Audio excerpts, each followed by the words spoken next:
in order to have life expectancy that matches other high-income countries, we need to invest in clean air, drinkable water, and safe societies, in livable wages, in housing that everybody can afford, in jobs that don't threaten our health, in safe communities, walkable environments, in nutritious food. All of those are the pillars of good health and longevity. So I do think that we under-deliver on health, given how much we spend on health. I think this has been well established now for decades. And that is because we have not created a society that generates health. And that's something that we should move towards fixing as a country.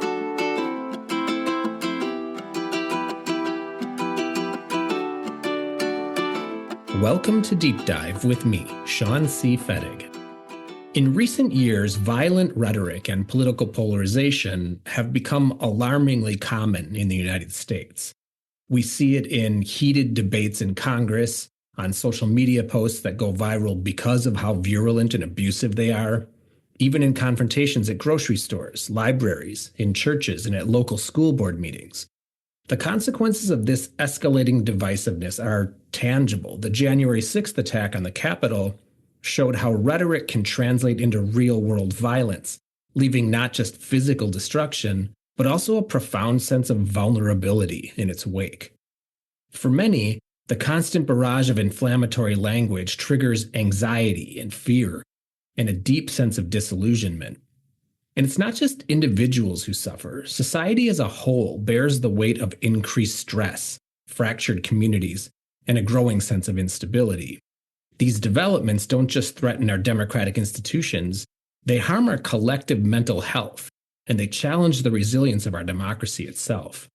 Public policy undeniably plays a critical role in shaping the environment we live in, an environment that can either nurture or harm our mental health.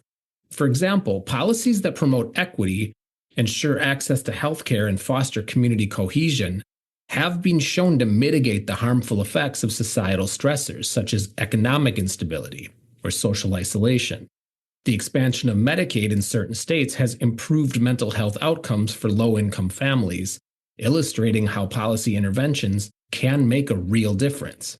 On the flip side, divisive and exclusionary policies such as restrictive voting laws, or inadequate social safety nets, or harmful policies targeting trans folks or immigrants can deepen despair and widen the fractures within our democracy, leaving people feeling alienated and powerless. And these ripple effects aren't just theoretical. They show up in rising rates of anxiety, depression, substance use, and suicide. Right now, in this moment in history, we in the United States are learning in real time how much policies matter, how much they play a role in our physical and mental health. Today's guest is Dr. Sandro Galea, a leading voice in public health and the author of numerous books, including What We Need to Talk About When We Talk About Health. In his work, Dr. Galea emphasizes how political decisions and societal structures profoundly shape our physical and mental well-being. From the policies that determine access to affordable health care to the divisive rhetoric that erodes social trust, his research highlights the tangible ways these forces impact the American psyche. So we discuss how these dynamics could threaten democratic resilience, and we talk about actionable steps we could take toward creating a healthier, more equitable society. All right, if you like this episode or any episode, please give it a like, share, and follow on your favorite podcast platform, and or subscribe to the podcast on YouTube. And as always, if you have any thoughts, questions, or comments, please feel free to email me at deepdivewithsean@gmail.com. Let's do a deep dive.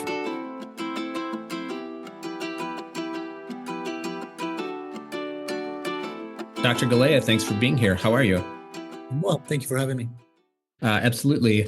I'm glad to have you here for a handful of reasons, but let me try to summarize why. I've been feeling that over the past couple of decades, but really maybe the last 10 or 12 years, that we're not just barreling into, but increasingly doing so at an accelerating speed, a serious mental health crisis in the United States. It seems rooted in anger and anxiety and hatred and depression, although these may just be expressions of it. And I'm not an expert, so it's not controversial, I think, for me to say that I can't really get my head around the root causes, but it does seem like our public policy and our politics are maybe both the cause, but also a symptom of what I would characterize as a seeming profound mental health crisis that are, linked and fueling each other. And it seems like it's getting worse. I think the gun situation in the United States alone is creating maybe like a spider web of implications for not just how we live, but how we will live, how we'll function, how we'll interact, how we process our feelings. It just doesn't look good to me. But then layer on top of that the increasing divide in our politics, the us versus them narratives, the existential nature of our elections, the unregulated social media landscape. I mean, I could go on. Civil society, the breakdown of civil society. It seems to be kind of an emboldening of violent protest movements and militias. And now we're recording this on January 17th, so just a few days before Donald Trump takes office again. I'm kind of expecting there's going to be some chaos and anxiety around that. So given all of that and your expertise, I guess I'd like to pick your brain about some, maybe all of this, and, maybe hopefully by the end of this, you'll have solved it all for us. So this might be the question that answers them all, but it feels to me like we are at a crisis point as it relates to at least mental health and mental health outcomes in the United States. Is that a fair characterization, or am I being histrionic? I think the evidence is pretty clear that we have more people reporting symptoms that we call poor mental health, symptoms that are associated with depression, with anxiety, with post-traumatic stress than ever before. And there are a number of studies that now show that. It's not clear the extent to which that represents an increase in the existence of these symptoms in populations versus an increase in reporting of these symptoms. Mm-hmm. Those of us who've been engaged in mental health research for a quarter century, for a long time, we have talked about how mental health is stigmatized and people are worried about reporting symptoms of poor mental health. But that's changed. It's changed quite a bit in the past 5 to 10 years. There have been a number of highly visible events that have changed that. There's a generational shift. There have been influencers, celebrities that have been very public about their mental health. Mental health has been discussed among high-profile politicians. So it has created an opportunity for people to be honest about their mental health symptoms. So it's probably a combination of both. It's probably there is an increase in reporting, but there's also a genuine increase in poor mental health and symptoms of, let's say, common mood anxiety disorders, depression, anxiety, post-traumatic stress. Now, there's many reasons for the latter. One of the obvious ones, of course, is COVID. COVID was a significantly stressful event, and it resulted in an increase in certainly depression, anxiety, probably post-traumatic stress in a proportion of the population that had never had these symptoms. And although for a lot of those people it has resolved, once you have an increase in baseline prevalence, people remain then at higher risk of subsequent poor mental health. So I think COVID contributed to a change in baseline of mental health. There are other forces that contribute to that. And you referred to politics, you referred to climate.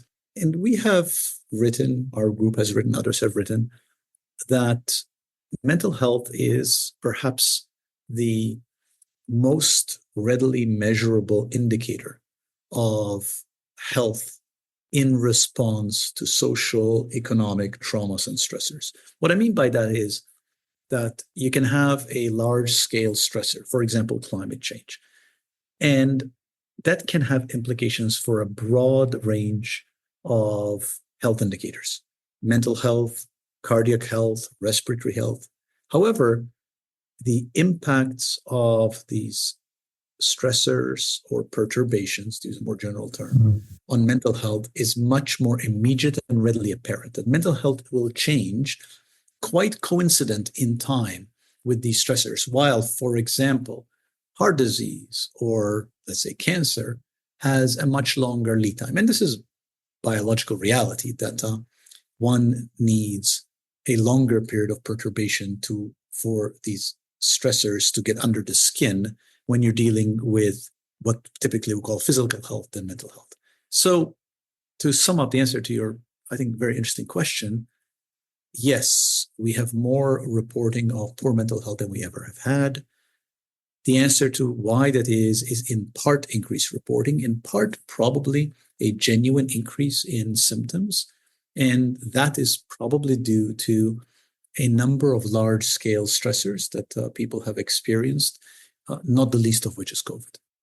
There's a few directions that I'd like to go in, but I think the first one that I want to address is, so you talk about the prevalence of reporting and how that has increased. And I think, if we're sticking in the kind of policy and political realm as it relates to just access to reporting, irrespective of a willingness to, there's a concerning kind of aspect to, I suppose, a restrictive society as it relates to researchers or clinicians' ability to access data that would help them to understand what might be happening with mental health specifically. And that makes me wonder then, if we wanted to do some type of objective analysis as it relates to something, a democracy like the United States and changes or fluctuations to mental health in the society, an objective measure as to what that could look like perhaps would be comparisons to other societies that are more restrictive, right? So it might be interesting to know about mental health in places like Venezuela or North Korea or Russia, right? And I'm wondering, though, if societies like that are restrictive, valuable and legitimate data are you able to access out of restrictive societies that helps us to understand or to compare against what might be happening in societies like the United States? Does that make sense? Yeah. Obviously, reporting is quite different across different societies. And we've recently mental health survey across 8 large countries. There are a number of ways in which data on mental health are collected, even in a more closed society. So I'm not sure I would overstate the restrictions on us collecting these data. There are data and there's evidence from countries all over the world that are consistent with what we were just talking about here, about the increase in poor mental health. And I think there's little question that mental health is now a recognized concern globally, even in countries that are more closed countries. For example, China, which is increasingly restrictive these days, there are several papers being published in China about mental health consequences of some of the COVID lockdowns, for example. And those data are emerging from China. So yes, I agree that there's quite a bit of variability in data that are accessible, not accessible in different countries about mental health, but also about everything else. But I think there is enough that we know to know that there are genuine strains to the system because of poor mental health across the world. This next question is a prelude to what I think is maybe a more important question that I have. But as a setup to it, I guess I'm wondering, do you think that it is the responsibility of governments to foster policy or to, lean into policy that fosters good physical and mental health? Well, I think the question is, what are those policies? And often when we think about policies that affect physical and mental health, we think about health policy specifically. And often when we think about health policy, we tend to think about policies that affect healthcare, the screening for disease, the diagnosis of disease, the access to treatment of disease. And that is a central part of health policy. But a broader lens might be to think about policies for health. And that means recognizing that policies that affect housing, policies that affect income, policies that affect community violence or access to guns, policies that affect safe environments, cleaner air, more readily available nutritious food, these policies are all policies that ultimately have health echoes, both mental health and physical health. So there is a movement in public health, which has gone by the title Health in All Policies. And that's a reflection of the fact that all policies fundamentally may have implications for health, and that we as a society would benefit from thinking about the health consequences of all policies.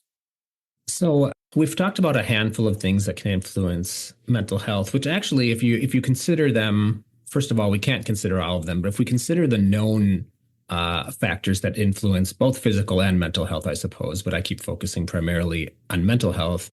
It becomes quite difficult to determine how much weight or how much influence each of those might be having, because at any given time in our lives, they're all, at play. And so I'm talking here, of course, about like our family relationships and, our social media presence and our experience on social media, how much we're affected by the politics of the moment, et cetera. But I do want to focus on policy and political environment because that is the big issue of the day, right? And it is getting quite a bit of attention. And so I do wonder how much weight you give to the policy and political environments as determinant factors on physical and particularly mental health and health outcomes. Well, I think the question is, what are the pathways through which political environment will affect health? And I think there are, just for the sake of reducing a complex question into a easier answer, there are two pathways. Number one is what I would consider to be a direct pathway. So political decisions that result, for example, in restricting access to healthcare, political decisions that result, for example, in people having a harder time making a living and more unemployment. Those are going to be direct pathways between political actions and poor health. Then there is a more indirect pathway, which I think means political actions that result in social fracturing and divisiveness.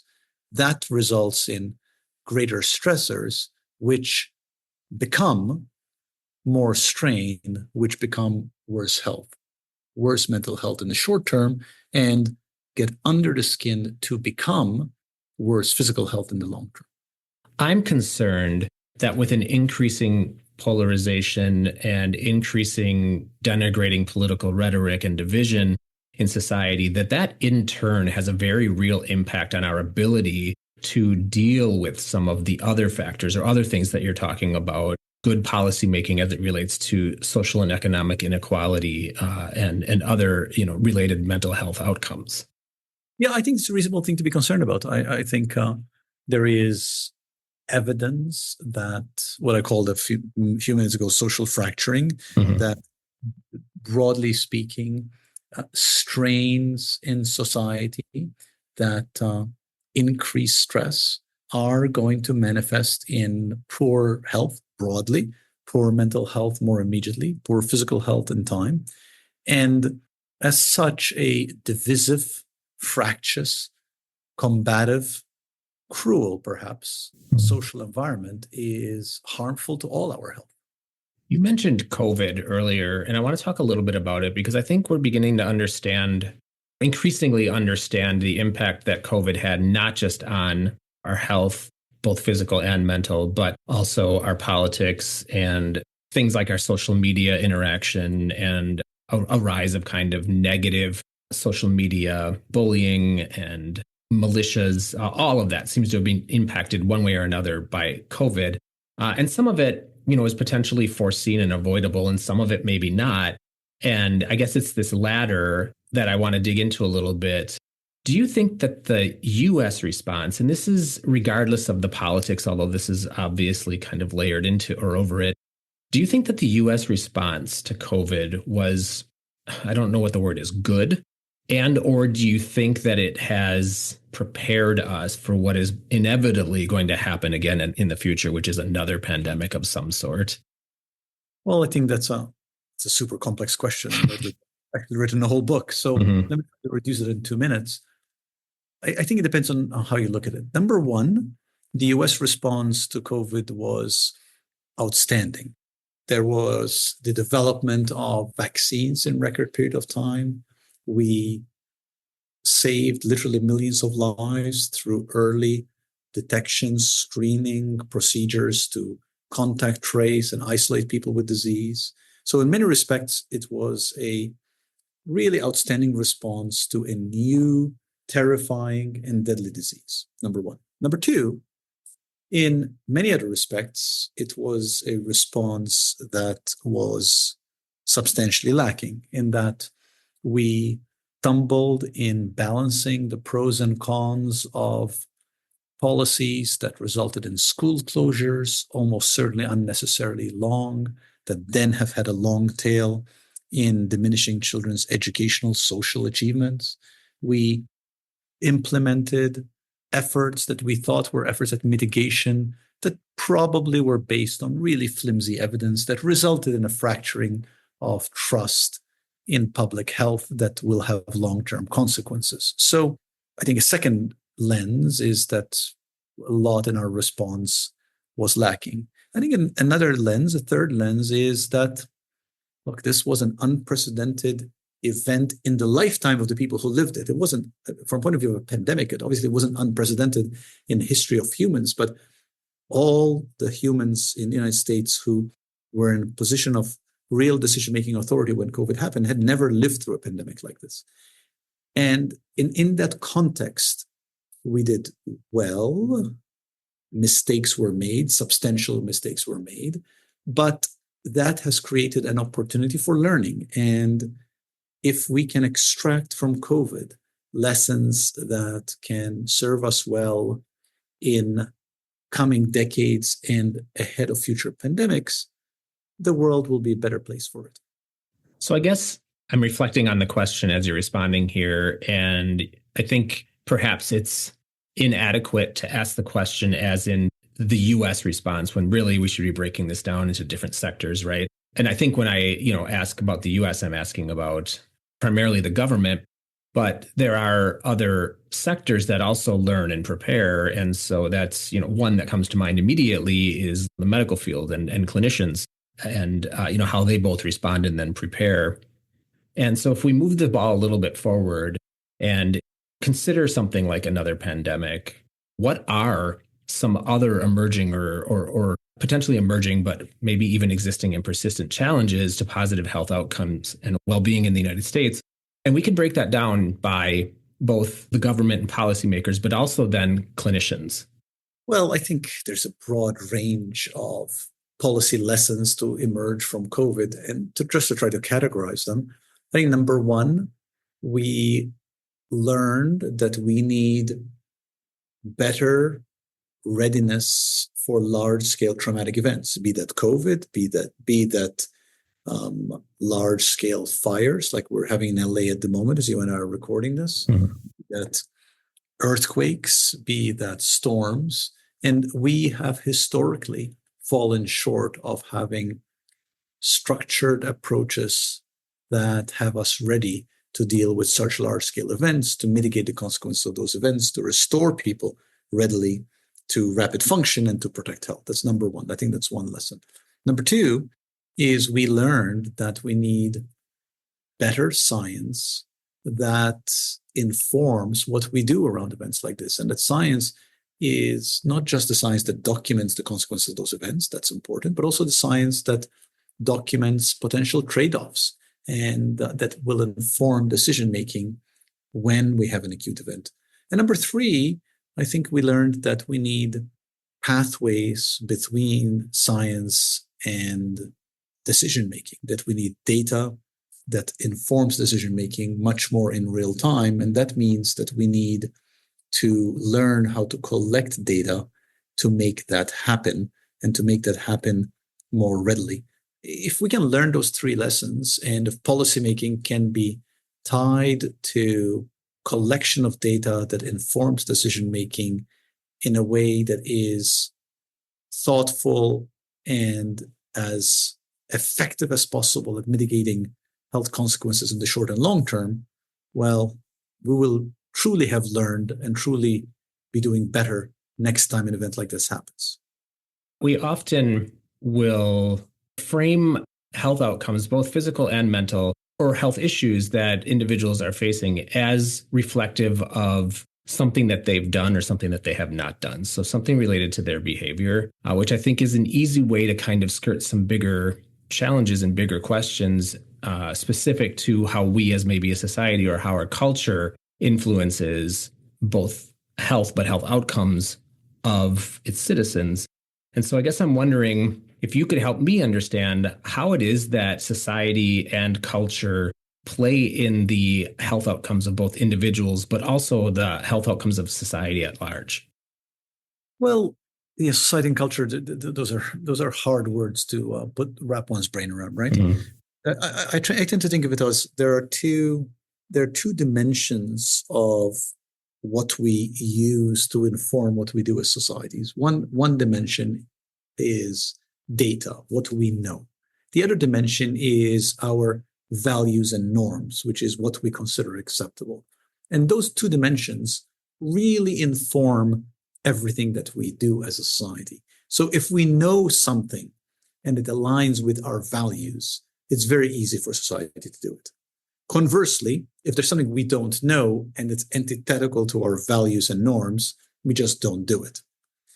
It's when things are perhaps in the off diagonal that becomes tricky. When we know what to do, but it doesn't align with our values, or when we'd like to do something, but we don't know what to do. And, we can be concrete about this. So, for example, we know that polio vaccine eradicates polio, by and large, leaving aside some of the challenges with vaccine denialism that's happening lately.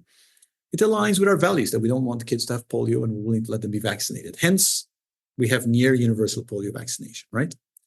Taken off diagonal, by example, very few people actually want to have children being accidentally shot by firearms, but our values are very muddled on this. And there's a strong culture that is pro-gun and that is hesitant about any gun safety restrictions. So now we end up with a mismatch, right, between our values and what we actually know we want. So I think it's helpful to think of values and norms as a dimension that, together with what we know we should do, ends up dictating what we do as a society. And the reason it's helpful to think that way is because, of course, it points to how we may act. That yes, we want to act to generate knowledge, to generate data, generate information, but we also need to tangle with our culture and values to make sure that that aligns with acting on those data and that knowledge.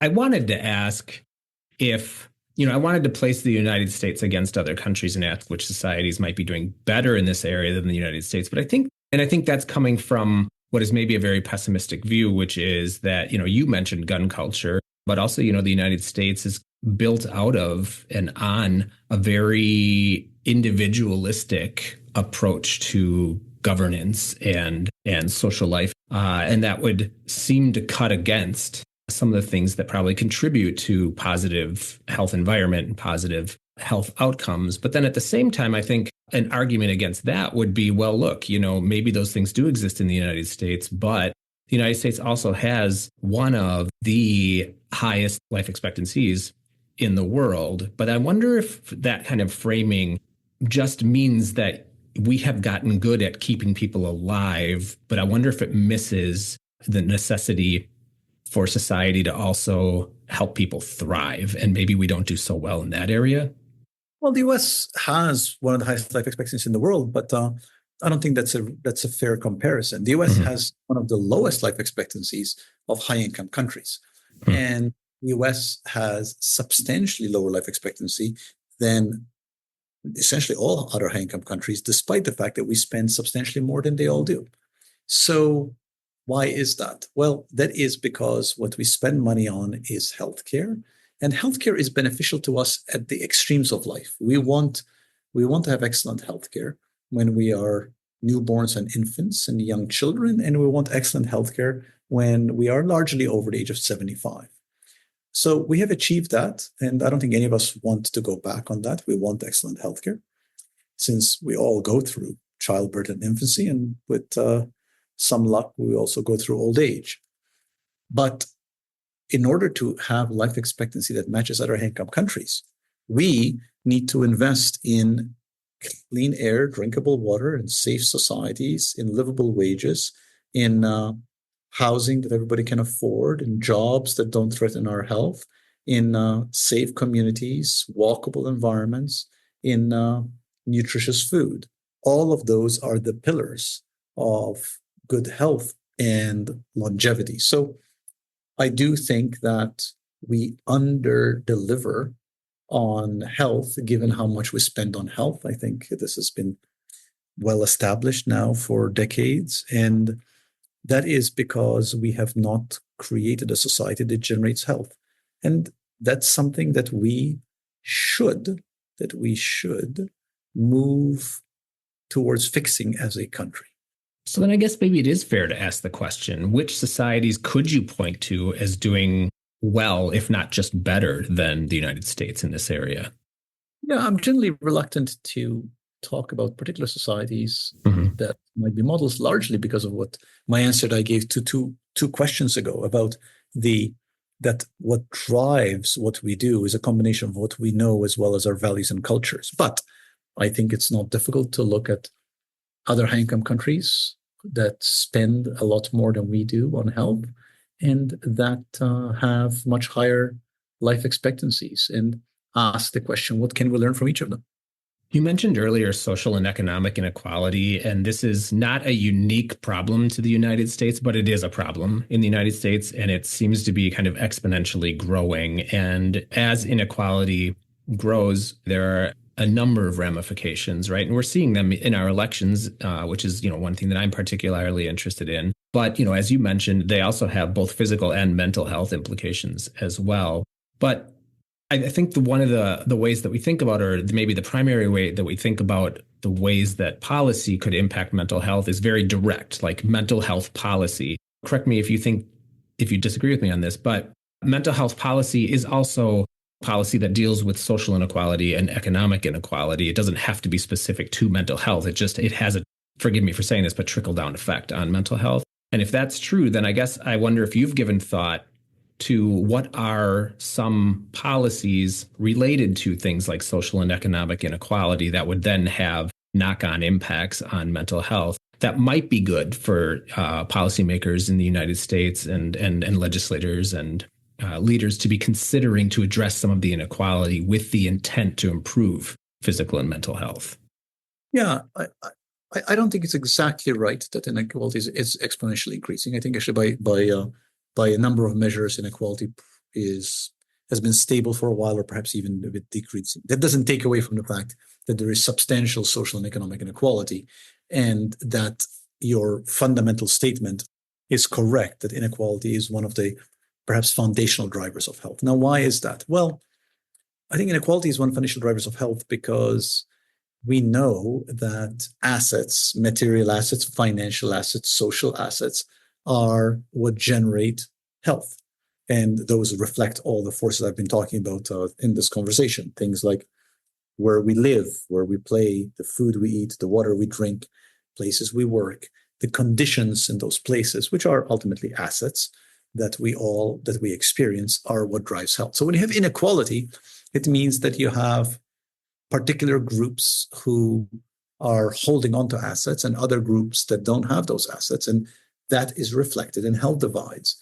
In this country, there is a growing divide in health in the richest 20 to 40% of the population versus everybody else. And that roughly maps on to university-educated Americans versus everybody else.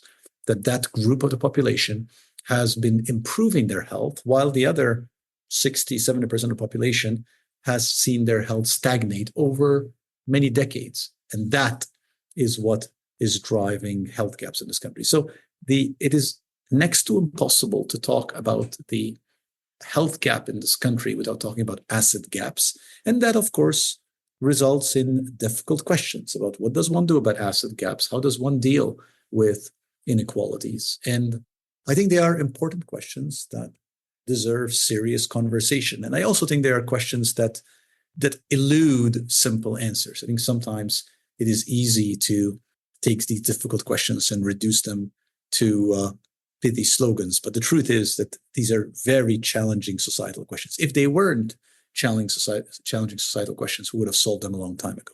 I mean, I don't want to put you on the spot here, but the reason I'm going to ask this next question is because I think I already said I'm a bit of a pessimist. But do you think that given our kind of current policy and I suppose political environment, do you have faith that we're up to that challenge in the next handful of years? Well, my resolution for 2025 was optimism and hope. Okay. There's an aphorism which I like, which was it's by a Canadian scholar, which is that optimism is an act of political resistance, and I subscribe to that. I think it is important that we believe that we can. You asked me, do I think we're up to the task? And I'm answering I want to believe we're up to the task. Now, I don't want to just believe we're up to the task in the way one believes in unicorns and pots of gold. I want to believe we're up to the task because I want to lean into hope, which is taking action to move us forward in a positive direction. I think there are enough people who are asking the right questions, like the questions you're asking, and enough people who are committed to trying to find answers that I think we have ingredients to move forward. And, from an American lens, from a lens of being in the United States, perhaps I see the world through a bit of bias of an immigrant lens. I immigrated to this country because I believe it has potential. That doesn't mean that I am blind to and do not see the enormous challenges that we have. But I think one can see the enormous challenges and hold the seemingly contradictory impulse that there is much potential and there are enough good people of good intent and good capacity that we can have a way forward. Now, will a way forward, will progress emerge tomorrow, next year, 2 years, 3 years, 4 years? I don't know. But the arc tends to bend towards better. And history has taught us that. And it is our job to keep inflecting our trajectory towards better. Well, I appreciate the optimism. I want to talk a little bit about social media because I don't know if it's my age. I was very online when I was younger, but that was like 20 years ago, 25 years ago, right? And while I still engage on social media, I don't think I engage in the same ways that younger folks do. So I'm not getting some of the blowback or the newsmaking impact that they might be. But the narrative is that, social media is highly unregulated and has become kind of a wild west that is probably pretty bad and horrible for people's mental health. But I do think, and this is how I thought about social media when it was first emerging when I was younger, is that it was a great democratizer. It could be a great democratizer. It allowed people across great spaces and great distances to connect with each other in ways that they maybe wouldn't otherwise be able to do. But, over time, it's also become, and this is maybe something that I was just blind to, a place where people could really bully and harass and abuse people, and also use it as a source to spread, misinformation and disinformation.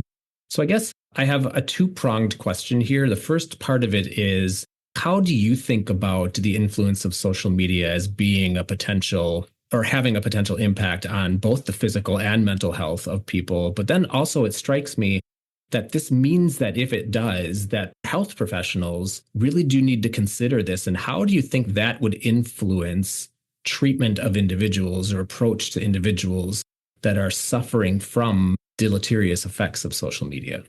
Yeah, well, first of all, it's definitely your age. And, I'm joking. We can stop there.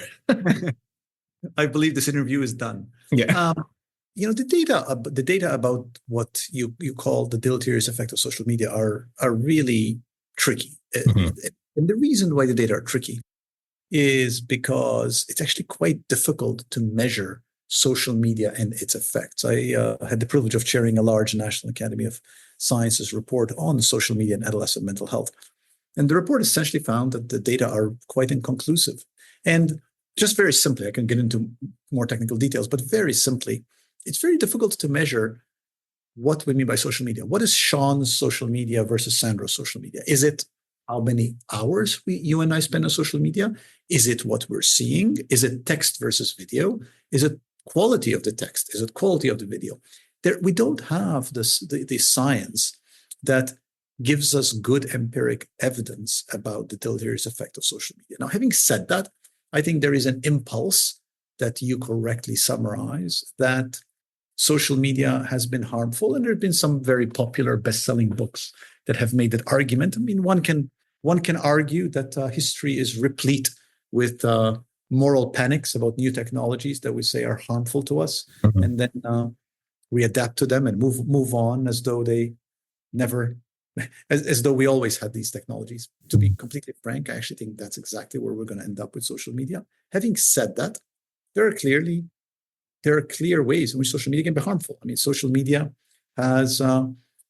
creates opportunities for people to get into harmful normative communities that result in self-harm behavior. Social media creates opportunities for predatory behavior that ensnares particularly young or vulnerable or lonely people. Social media creates opportunities for further dividing the social conversation and leads to some of the social divisions we talked about earlier. So I'm reluctant to use the generic bucket social media, and I'm much more interested in advancing a conversation how we can engage with this new technology in a way that is pro-health and to improve the aspects that can be positive. For example, the way social media can democratize information sharing. For example, the way social media creates methods for connection for those who are isolated, and to create safeguards to minimize the harms. So we are living through a period of time in the United States where amongst the populace, there is a very consolidated and concerted effort in certain corners to dismantle education and healthcare systems in the country. And they have powerful voices in, the halls of Congress and potentially in the White House that could assist with what could be a weakening, if not outright dismantling, of these critical infrastructures, both education and healthcare. And I wonder if this is something that does concern you. Well, it concerns me.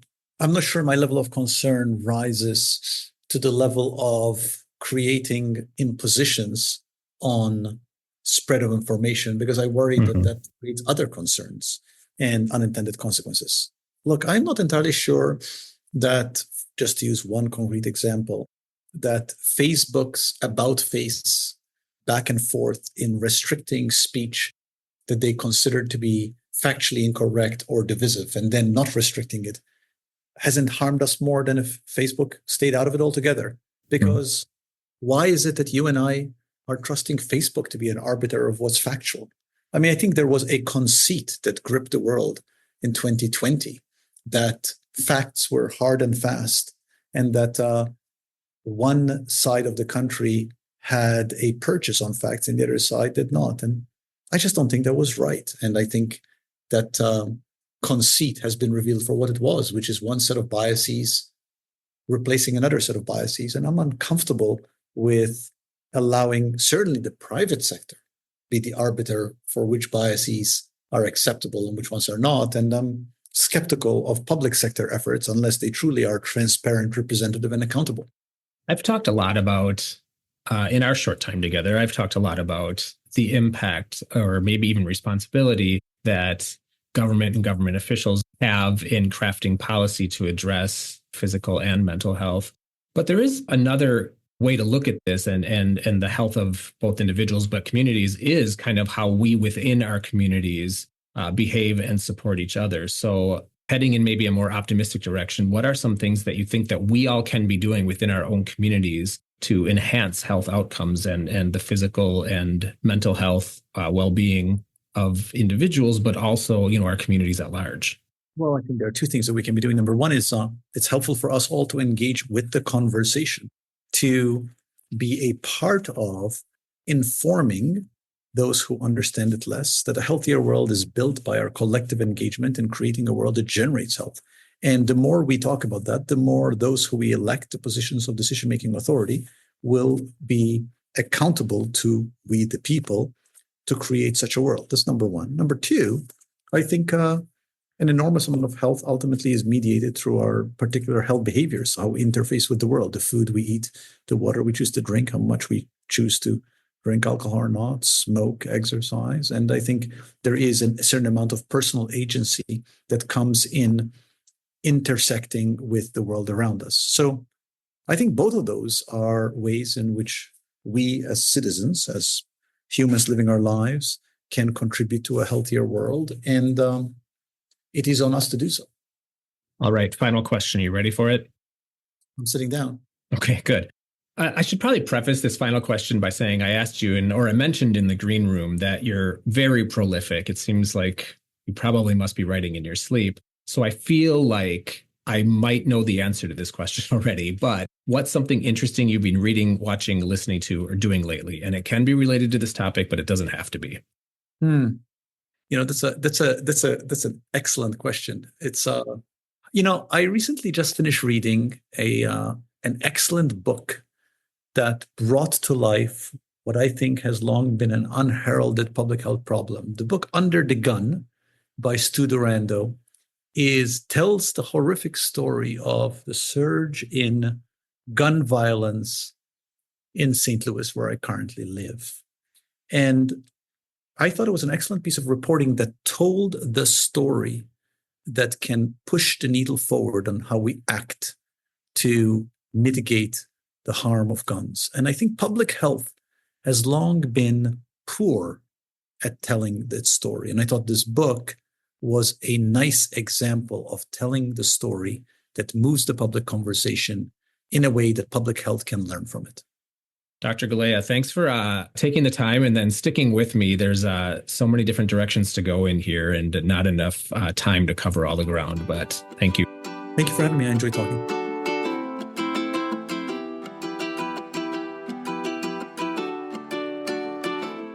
The intersection of politics and mental health isn't just an abstract concept.